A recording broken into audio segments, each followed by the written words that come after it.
The rain fell lightly on the asphalt of São Paulo when Rafael Moreira stepped out of the armored car and stood before the revolving door of the tallest building on Avenida Faria Lima. The driver waited. The security guard waited. He didn't move. He stood there, his suit wetting his shoulders, looking at his reflection in the dark glass of the entrance. A 42-year-old man, graying hair at the temples, a watch that cost more than most people earn in 5 years. And yet, that morning he couldn't go in. It wasn't the building that frightened him. It was the emptiness that lived inside him and that no floor of that building could fill. Rafael owned 3 companies. He had apartments in 2 countries. He dined in restaurants where the menu had no price tags. He knew senators, bankers, people who appeared on magazine covers. But when he returned home at night, he would take off his shoes in an apartment that was too quiet. He would sit on the Italian leather sofa and look at the city below, with all those lights on, and think that each of those lights was a window where someone was waiting for someone else, and nobody was waiting for him. He had been married once, a quick, calculated marriage to a beautiful woman who suited the life he was building. It lasted 3 years. She took half the apartment, and he didn't even miss it, because that marriage never hurt. And Rafael knew, deep down, that true love is the kind that hurts when it's gone. There was a pain he carried, an old pain kept in a place in his chest that he pretended didn't exist, a pain with a name, a face, the smell of wet earth and hair tied back with a fabric elastic. The name was Camila dos Santos, the girl who sold corn cakes at the Montes Claros market when he was 19 and working as a bricklayer's assistant at a local farmer's house. She would appear every Saturday with an aluminum basin on her head, her bare feet on the dirt floor, and a smile that seemed to apologize for existing. He would buy 2 corn cakes, always 2. He would eat one and keep the other in his shirt pocket so he would have a reason to come back and say he was returning the corn husk. She would laugh, and that laugh was the only beautiful thing he had in his entire life. It went on like that for months. He kept making excuses to pass by her stall. She pretended not to notice.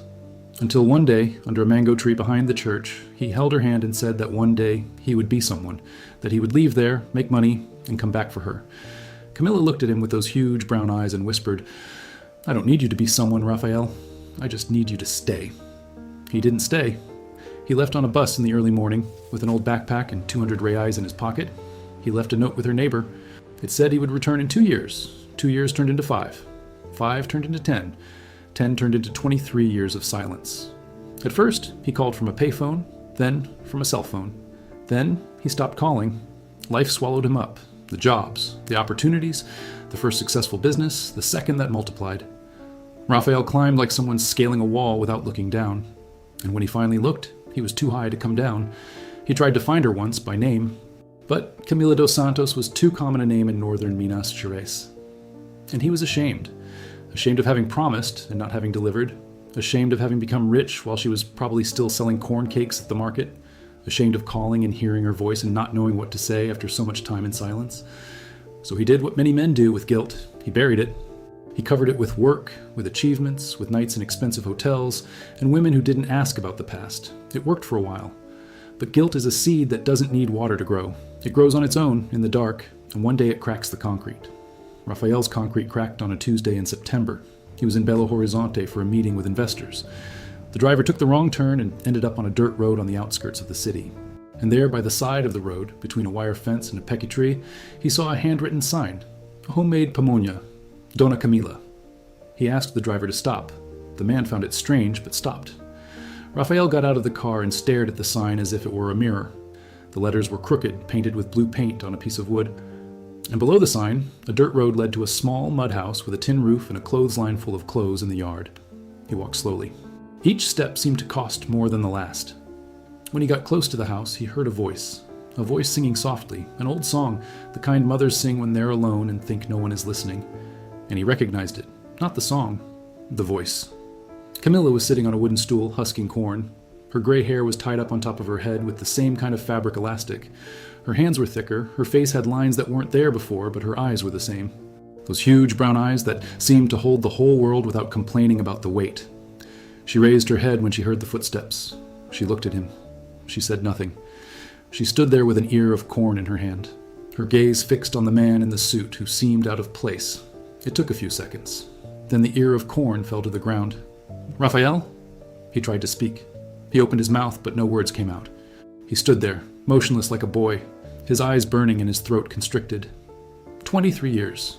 23 years of silence, of broken promises, of unanswered notes, of a whole life built on the foundation of an escape. And now, there, before her, All the money, all the power, all the shield he had built around himself was worthless. He was just a man before a woman to whom he owed the truth. "I looked for you," he said, his voice breaking. "I looked so many times." Camilla didn't answer. She lowered her eyes, picked up the ear of corn from the ground, and resumed peeling it. Her fingers worked slowly with a calmness that wasn't indifference. It was protection. She was protecting herself. "Come in," she said, without looking at him. "The sun is strong." The house had 2 rooms, a kitchen with a wood-burning stove and a living room that also served as a bedroom. Everything was clean, everything was tidy, but everything was simple in a way that hurt the eyes of someone who lived surrounded by luxury. In one corner, an old photo hung on the wall. Young Camilla, smiling, holding a child in her lap. Raphael looked at the photo and felt the ground disappear beneath him. "She's my daughter," Camilla said, noticing his gaze. "Ana Luisa. She's 22 years old. She lives in Montes Claros. She's studying nursing." Raphael didn't ask who his father was. He was afraid of the answer. He was afraid of any answer. He sat in the chair she offered and remained silent while she prepared coffee on the wood stove. The smell of the coffee mixed with the smell of the wood smoke brought back such a strong memory that he had to close his eyes. It was the smell of his mother's kitchen, the smell of before the money, before the escape, before everything. "Are you okay?" Camilla asked, placing the mug in front of him. "I have everything," Raphael replied, looking at the coffee. "I have a company, I have an apartment, I have a car that drives itself, I have a bank account, and I don't even know how much it has. I have everything, Camilla." He looked up. "Except you." She didn't answer. She sat in the other chair on the other side of the table and stared at him with an expression he couldn't decipher. It wasn't anger, it wasn't love. It was something between them, something that only exists when 2 people have carried the same wound for too long. "You disappeared, Raphael. You disappeared without explanation. I waited. I waited 2 years, as you asked. Then I waited another 3 because I thought maybe the note had gotten lost. Then I stopped waiting. Not because I wanted to, because it hurt too much. I know. No, you don't know. Because those who leave choose the moment of departure. Those who stay choose nothing. Those who stay wake up every day and decide again to remain there, holding onto a piece of hope that grows smaller and smaller, until one day the hope ends and all that remains is the habit of waiting." The silence between them was so dense that you could hear the fire crackling in the wood. Raphael looked at her hands, hands that husked corn, that made pamonha, a Brazilian corn-based dish that raised a daughter alone, hands that never wore a gold ring, hands that had worked their whole lives without complaining. And he looked at his own hands, soft hands with an expensive watch, that signed contracts and shook hands with important people, hands that had never held anything that truly mattered. "I was wrong," he said. "I was wrong in a way that can't be fixed. I know that, but I needed to find you. I needed to look you in the eyes and tell you that not a single day has passed that I haven't thought about you. Not a single day." Camilla took a sip of her coffee. "Thinking isn't about being present, Raphael. Thinking is easy. Everyone thinks. The hard part is being present. The hard part is waking up next to someone when life isn't beautiful. The hard part is being present when there's nothing, when the ground is dirt and the roof creaks when it rains. I know I don't deserve anything. I didn't come here to ask for anything." "Then why did you come?" He took a while to answer. He looked around at the mud house, at the clothesline in the yard, at the girl's photo on the wall. "Because I'm tired of having everything and feeling like I have nothing. Because I'm tired of sleeping in a 5-star hotel bed and waking up longing for a wooden stool under a mango tree. Because I look at everything I've built and find nothing worthwhile there. No building, no contract, no bank account has made me feel what I felt when you laughed at the market." Camilla closed her eyes. A tear rolled down her face, slowly, following one of the lines that time had drawn. She didn't wipe it away. She let the tear find its way, as if she had traveled that path so many times that she knew the road so well. "Do you know what's saddest?" she said, opening her eyes. "I never forgot either. I tried. I married a good, hard-working man who treated me well. He died 6 years ago, heart attack, and when he died, I cried. I cried a lot. But deep down, in the most hidden place in my heart, I knew I never gave him what I had saved for you. And that makes me feel guilty every day. Because he deserved more. And I gave what I could, but the best of me remained trapped on that corner of the market, waiting for a boy who never came back." Raphael rested his forehead on the table and wept. He wept in a way he hadn't wept since childhood. An ugly, uncontrolled cry, without elegance, without composure. The cry of a man who had finally stopped running and allowed himself to be caught by the pain that had been chasing him for more than 2 decades. Camilla didn't touch him. She sat silently, letting him feel what he needed to feel, because she knew that some pains need to be cried out completely, without interruption, without premature consolation. Consolation would come later. First, the wound needed to bleed. When he raised his head, his face was red, his eyes swollen, and he looked smaller than when he arrived. Smaller and more real. "What do we do now?" he asked. "Now you drink your coffee before it gets cold." He looked at her, and for the first time in 23 years, gave a smile that wasn't business-related, wasn't polite, wasn't obligatory. It was a smile of surrender. The smile of a man who finally understood that life isn't measured by what you achieve, but by what you have the courage not to lose. In the following days, Raphael returned. Every day. He arrived in the armored car, parked on the dirt road, and walked to the mud house. On the third day, he came wearing jeans. On the fifth, he took off his shoes and walked barefoot in the yard. On the seventh, he helped husk corn. Camilla didn't make things easy. She didn't melt. She didn't pretend everything was all right just because he had returned.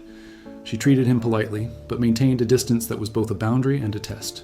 Raphael understood. He knew he couldn't buy that distance with gifts or promises. He had to pay with presence, with consistency, with the most precious currency in the world, time. A month later, he took Ana Luisa out to lunch. Camilla's daughter was a serious woman with a firm gaze, who looked at him as if measuring the size of the threat.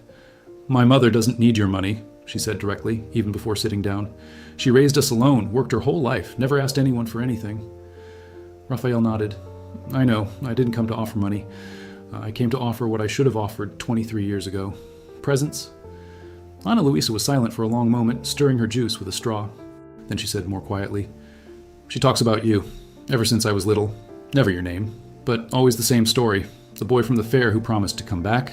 I grew up thinking you were an invention, that she had invented someone so she wouldn't feel so alone." Her voice faltered. "Then you appear, in flesh and blood, in a suit and an imported car, and I don't know if I should be happy for her or angry at you." "Both things," said Raphael. "Both are fair." Ana Luisa's resistance gradually gave way. Not because of his words, but because of what she saw in her mother's eyes. Camilla was different, not exactly happier, but more whole. As if a piece that had always been missing had finally returned to its place, and even though the piece was worn and scratched, the fit still worked. 2 months after their first visit, on a rainy late afternoon, Camilla and Raphael were sitting on the porch of their mud house, listening to the rain pattering on the tin roof. He looked at her and said, "I can build you a new house. Brick and mortar with a concrete slab with everything you deserve." Camilla shook her head slowly. "This house is mine, Raphael. It's where I raised my daughter. It's where I buried my husband. The walls have Ana Luisa's handprints from when she was little. The floor still holds the sounds of footsteps from people I loved. I wouldn't trade this for any other house." He remained silent. Then he nodded. "Then I'll stay here. In this house, if you let me." "Are you going to trade your penthouse apartment for a mud house?"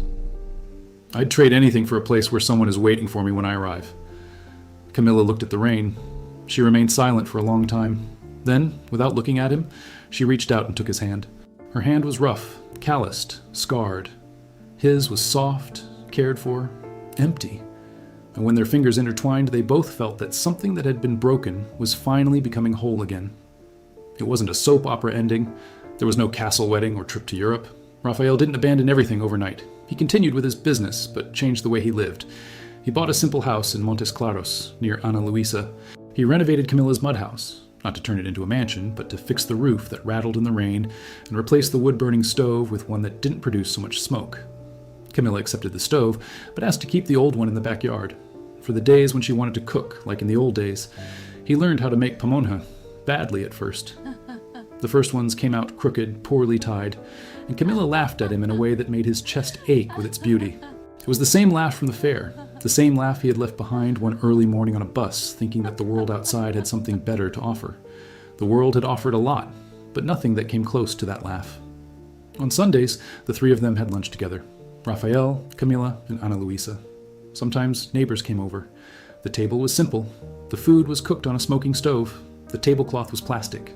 And Raphael, the man who had dined at the world's finest restaurants, looked at that table and felt it was the first time in his life that he was truly sitting in a place that mattered. One night, lying side by side on the narrow bed in the mud house, Camilla asked in the dark, "Do you miss your old life?" He thought for a moment. "I miss the silence," he said. But it was a bad kind of silence.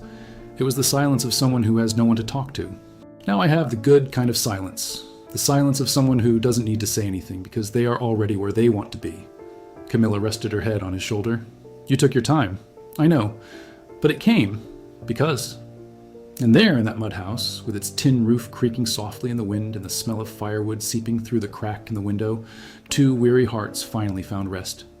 Not because life had become easy, not because the mistakes had been erased, but because sometimes love isn't what starts out beautiful.